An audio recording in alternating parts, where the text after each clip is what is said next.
교수님 안녕하십니까? 예, 안녕하십니까? 네. 저희 1년여 전에 저희 그 각당복지재단 회지 인터뷰를 해주실 때 그 죽음을 이야기해야 되는 이유가 죽음 자체 때문이 아니고 그거는 삶 때문이다라고 말씀을 하셨는데 그 말씀을 조금 더 구체적으로 좀 해주신다면. 인간이 경험할 수 없는 유일한 것이면서, 그렇죠.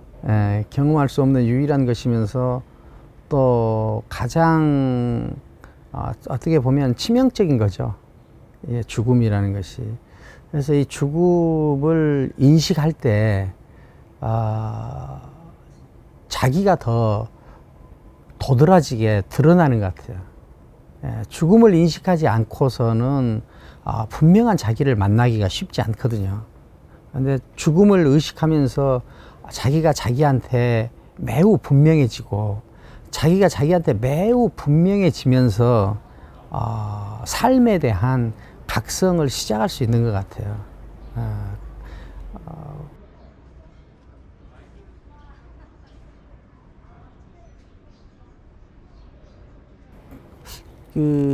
우리한테 가장 중요한 거, 가장 중요하다기보다도 가장 큰 것이 있다면은 저는 어떻게 살 것인가 하고 어떻게 죽을 것인가, 이 두 가지 질문으로 전부 총결된다고 생각해요. 어떻게 살 것인가, 어떻게 죽을 것인가. 그런데 보면은 어떻게 살 것인가, 어떻게 죽을 것인가가 다른 질문 같지 않고 사실은 하나의 내용을 다르게 표현한 것 같게 보입니다. 예. 그러니까 어떻게 살 것인지가 분명해야 어떻게 죽을 것인가도 분명해지고, 어떻게 죽을 것인가가 자기한테 분명할 때 어떻게 살 것인가도 분명해지는 것 같아요. 그러니까 저는 자살을 하는 이런 청소년들한테는 이런 삶과 죽음에 대한 각성이 차라리 어떤 시작되지 않았기 때문에, 그렇게 보시면 예, 그렇게 시작되지 않았기 때문에 오히려 나는 그렇다고 생각을 하고요. 그러니까 이 죽음을 의식하면은 어떤 시간의 유한성을 알게 되고, 시간의 유한성 안에 있는 자기가 얼마나 더 진실하고 철저해야 되는가 하는 것, 각성도 이루어지거든요. 그 다음에 행복이라는 것이 어떤 선택의 문제가 아니라 행복해야만 한다. 우리가 죽는다는 사실을 받아들인다면은 행복해야만 된다는 어떤 의식을 갖지 않을 수가 없는 것 같아요. 그래서 저는 오히려 자살을 하는 사람들을 좀 도와주고 줄이는 문제는 오히려 죽음을 철저히 인식시키는 거. 예, 그래서 자기 존재를 자기가 객관화시켜서 바라볼 수 있는 능력을 갖게 해주는 거. 그래서 삶에 더 어떤 철저하게 하는 어떤 길로 들어서게 하는 거. 이것이 저는 더 효과적이지 않을까, 저는 이렇게 생각합니다.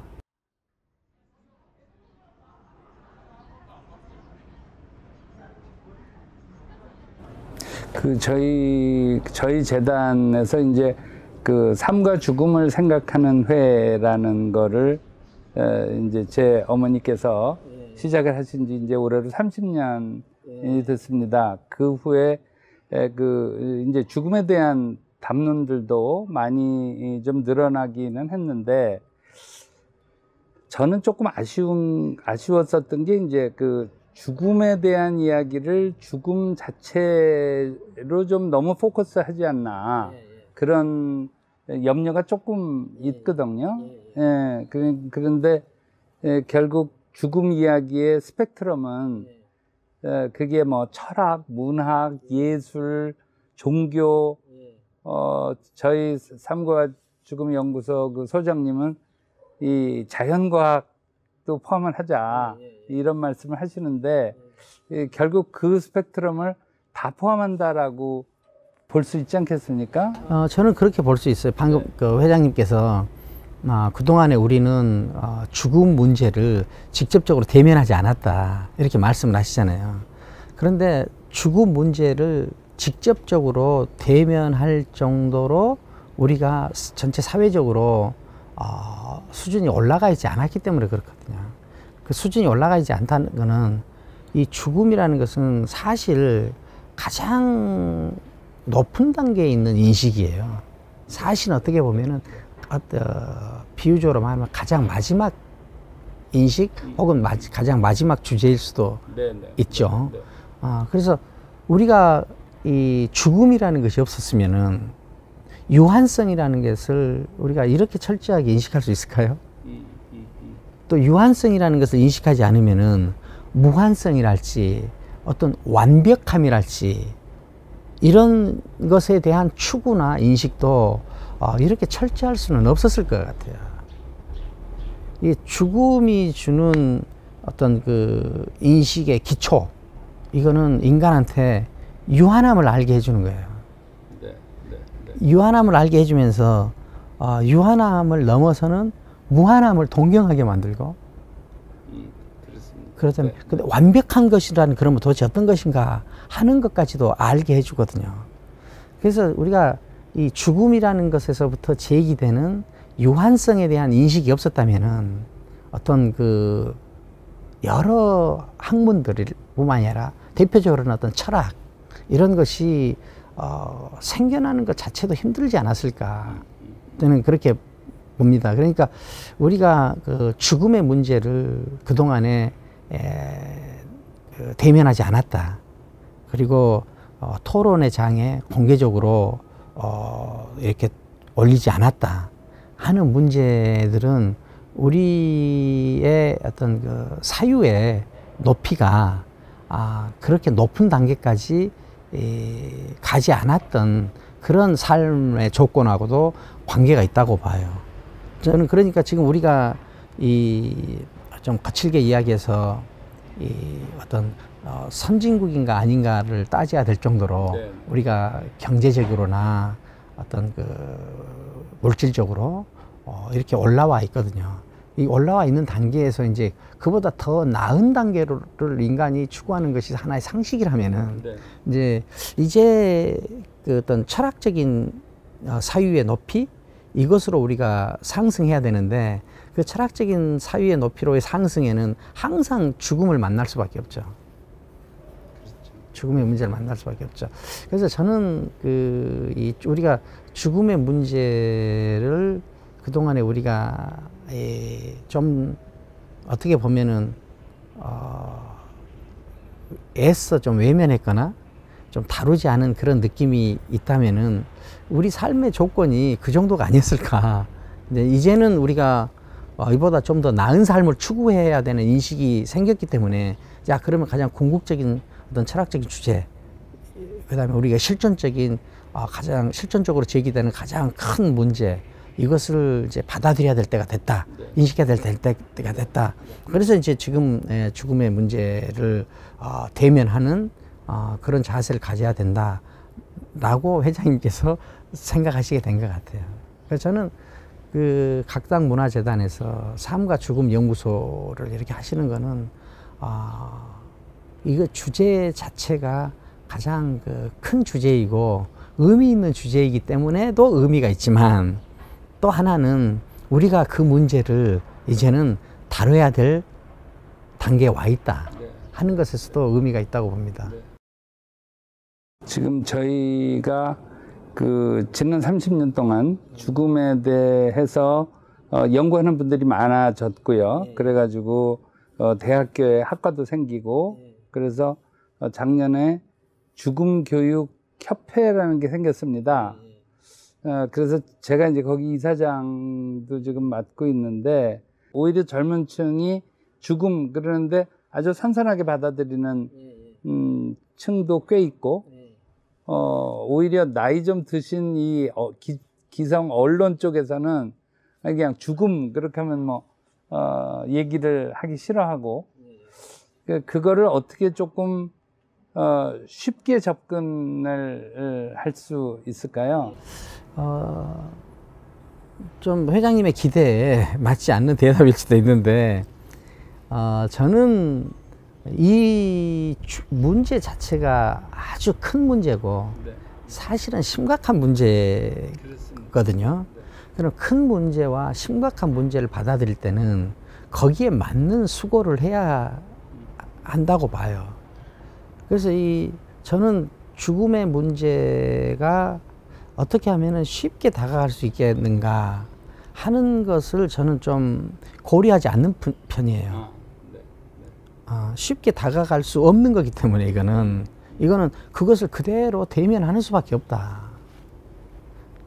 예, 그러니까 이 주제가 주는 이 무게감 때문에 어떤 따뜻하고 어떤 친절하고 이런 쉽고 하는 마음으로 다루기는 어차피 어려운 게 아닌가. 그러니까 이 세상의 모든 존재는 다 소멸하고 결국은 모든 존재는 다 죽음이 있고, 심지어는 생각마저도 죽음이 있고, 모든 존재의 생명은 유한하다 하는 것을 인식하는 것, 이것이 불편하더라도 이건 할 수밖에 없는 거다. 할 수밖에 없는 거다. 저는 오히려 그 불편함을 감당하는 능력을 키워주는 것이 더 오히려 더 효과가 있지 않을까. 그 다음에 그것을 쉽게 하려고 하는 노력보다 불편함을 오히려 감당하게 하는 그런 능력을 길러주는 것, 이것이 더 필요하다.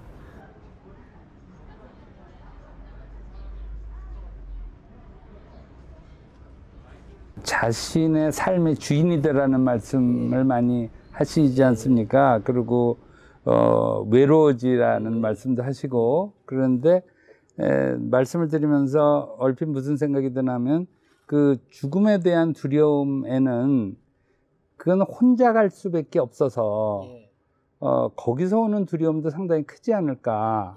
그러니까 자기가 삶 속에서 내가 주체적이고 결국은 나는 혼자고 내가 책임져야 되고 그런 훈련들이 좀 되면 그 죽음도 혼자 이렇게 맞이하는 거에 대해서 그 두려움도 좀 줄지 않을까 그런 생각이 듭니다.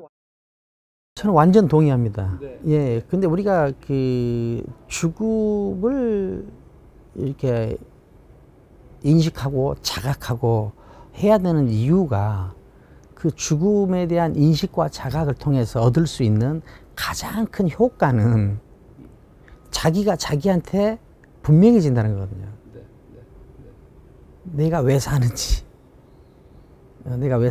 나는 무엇을 원하는지, 나는 어떻게 살다 가고 싶은지.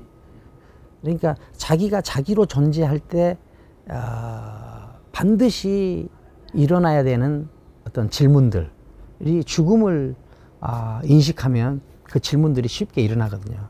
죽음을 인식하지 않으면은 그런 질문들이 일어나는 환경을 맞이하기가 굉장히 어려워요. 어떤 사람들은 평생 그런 질문과 관계없이 살다 갈 수도 있어요. 그런데 우리가 죽음을 인식하면은 그것을 인식할 수 있단 말이에요. 그러니까 저는 뭐 용어를 이렇게 죽음 교육이라고 해보죠. 네. 죽음 교육이 나는 창의성 교육이라고 생각해요. 네. 죽음 교육이 어떤 한 인간을 자유롭게 살게 하는 교육이라고 생각해요. 독립적으로 살게 하는 교육이라고 생각해요. 주체적으로 살게 하는 교육이라고 생각해요. 왜 그러냐면은 이 창의적이고 자유롭고 독립적이고 주체적인 삶이라는 것이 자기가 자기로 존재하는 사람한테만 가능하기 때문에. 근데 자기가 자기로 존재하게 하는 어떤 충격이란 건 뭐냐? 죽음을 인식할 때 그것이 가장 잘 등장한다.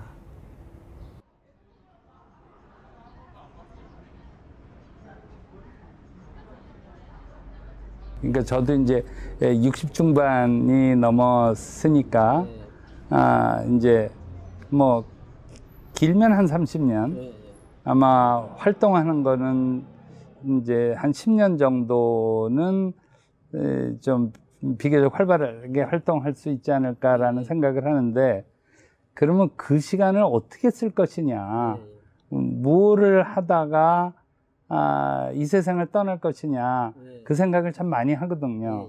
그러니까 뭐 무엇을 남겨주고 싶은가. 저는 혼자 가겠지만 그래도 여기에 뭐를 남겨주고 갈 것이냐를 생각을 많이 하게 되는 게, 그게 어찌 보면 저의 죽음 준비이기도 하고. 네. 죽음 준비가 저는 좀 말장난 같지만 어떤 그 삶의 진실한 수행? 죽음을 준비하는 자들이 자기 삶을 진실하게 수행하는 그 여정에 들 것 같아요. 그래서 심리적으로 마음은 편치 않을 수 있지만, 죽음을 대면하는 자는 어떤 그 존재적 행복, 이것을 훨씬 더 강하게 가질 수 있죠.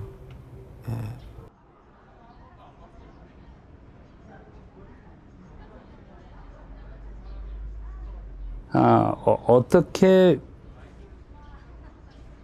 우리 사회에서 위선과 거짓을 좀 줄여볼 수 있을까? 사실은 그런 생각을 참 많이 하는데, 그러니까 죽음을 생각하게 되면 그 위선이 의미가 있을까? 저는 그 회장님 말씀에 완전히 동의를 해요. 그러니까 창의적이고 독립적이고 주체적이고 자유로운 인격으로 성장한 사람들은 부정부패를 하거나 그 다음에 위선적인 행위를 자주 하거나 그러지는 않게 되거든요. 그러니까 우리가 죽음을 인식하는 사람이 자기를 함부로 대할 수 있을까요?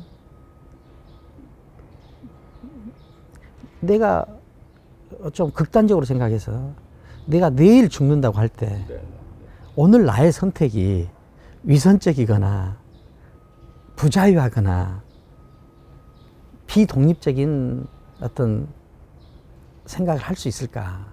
저는 불가능하다고 봐요. 내일 죽는다고 한다면은. 내일 죽는다고 하는 이 인식이 그 사람을 가장 진실하게 할 수 있어요. 네. 이거는 그러면 내일이 아니라도 한 30년 후, 40년 후라도 이 다가올 죽음을 자기가 의식한다. 그러면은 어떤 그 위선의 양이랄지, 이 부자유한 어떤 실수랄지, 이런 것들은 저는 많이 줄일 수 있을 것 같아요. 저는 가끔 좀 이렇게 생각을 해봅니다. 내가 왜 우선 급한 일보다는 그래도 중요한 일을 하려고 더 노력을 하고, 낮은 일보다는 높은 일을 좀 하려고 노력하고, 이런 태도를 뭐 매일 그런 건 아니지만 그런 태도를 중요하게 생각했을까 라는 것을 제가 한번 돌이켜 보거든요. 돌이켜 보면은 저한테 있는 어떤 거의 모든 성실함, 저한테 있는 거의 모든 선함, 저한테 있는 거의 모든 어떤 그 진실함, 뭐 그게 양이 그렇게 크지는 않습니다만은 그런 것들은 다 제가 청소년기에 빠졌던 어떤 그 죽음에 대한 공포, 좀 긴 시간 동안 이 죽음에 대한 공포 때문에 힘들어했던 이 시간들, 이것이 저를 그나마 조금이라도 더 진실하고 조금이라도 더 성실하고 하고 살게 만들었지 않을까. 저는 그렇게 생각하는데 저의 이 반성이 저는 스스로는 좀 옳은 반성인 것 같아요.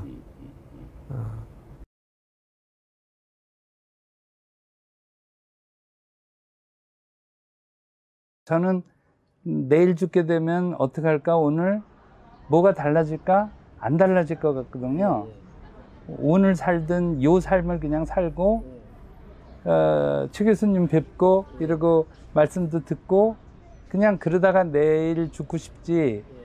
특별히 제가 6개월 남았으니까 그럼 이제부터 다시 뭐 아직까지 해오던 거와 달리 뭐를 이렇게 해야 될 것 같지는 않거든요. 저는 그 달리 하던 일을 계속 하든 분명한 거는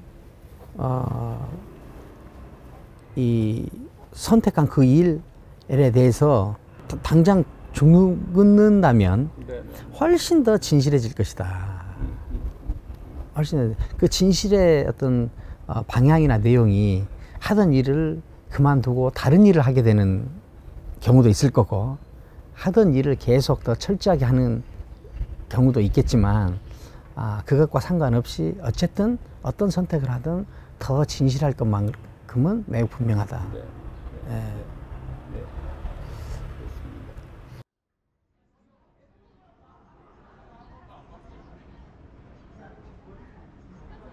제가 대학교 입학하는 입학식장에서 무슨 생각을 했었냐면 이제 4년 후에는 졸업식을 하게 될 것이고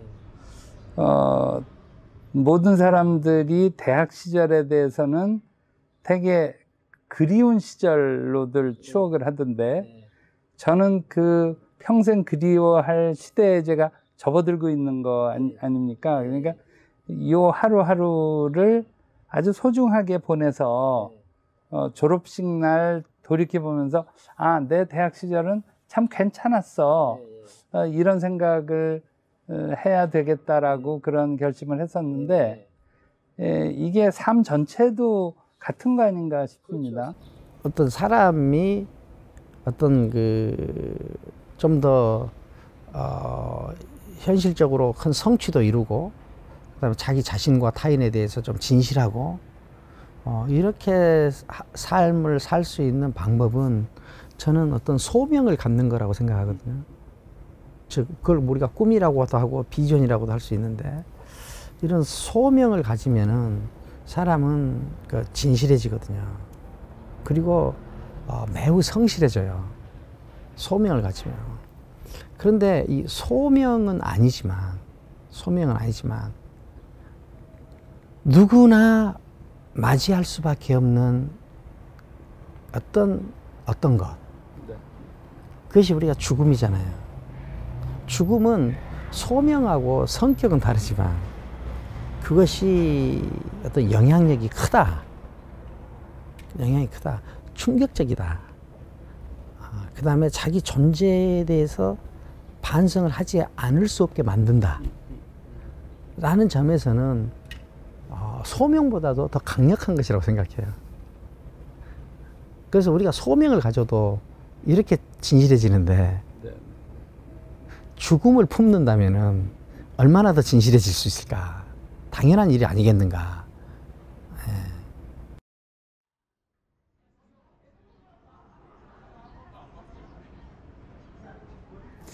저는 뭐 교수님 그 강의를 들으면서 늘 감동하고 있지만 가장 큰 부분은 사실은 강의 내용보다도 그러니까 나라를 살리겠다라고 생각하시는 그 간절함, 그게 건명원으로 해명원으로 이제 호전몽가로 이렇게 쭉 전개하시는 행보를 보면서 거기서 아주 간절함이 느껴지는 그게 강의 내용보다 사실은 훨씬 더 이렇게 절절하게 와 닿거든요.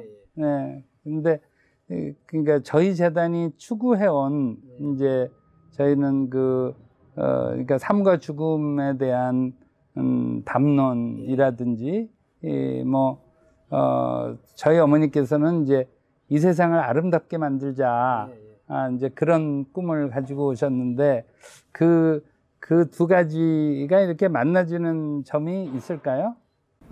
저기 이사장님께서 이 세상을 아름답게 더 아름답게 만들고 싶어 하시는 거하고 제가 이 나라를 한 단계 업그레이드 시키려고 하는 이 마음은 저는 표현은 다르지만 사실은 동일하다고 생각해요. 네. 이사장님의 동의는 구하지 않았지만 네. 구하지 않았지만은 우리가 더 한 단계 업그레이드해야 미학적으로 아름다워지거든요. 더. 네, 그렇습니다. 더 아름다워져야 한 단계 업그레이드 되는 거거든요.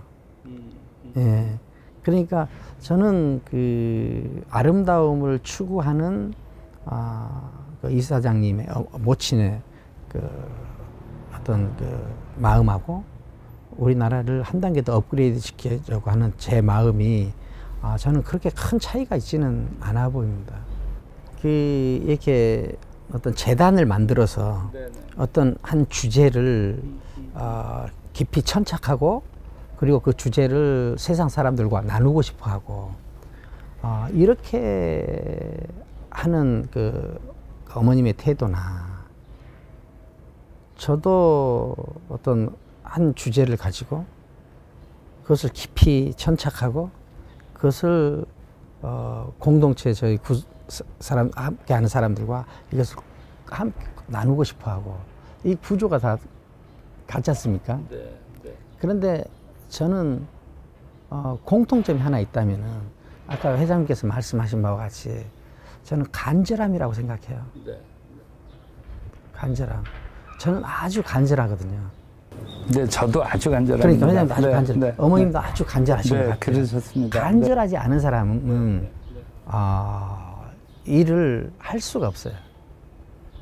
간절해야만 자기 어떤 재력과 시간과 정력을 아낌없이 쓸 수 있거든요.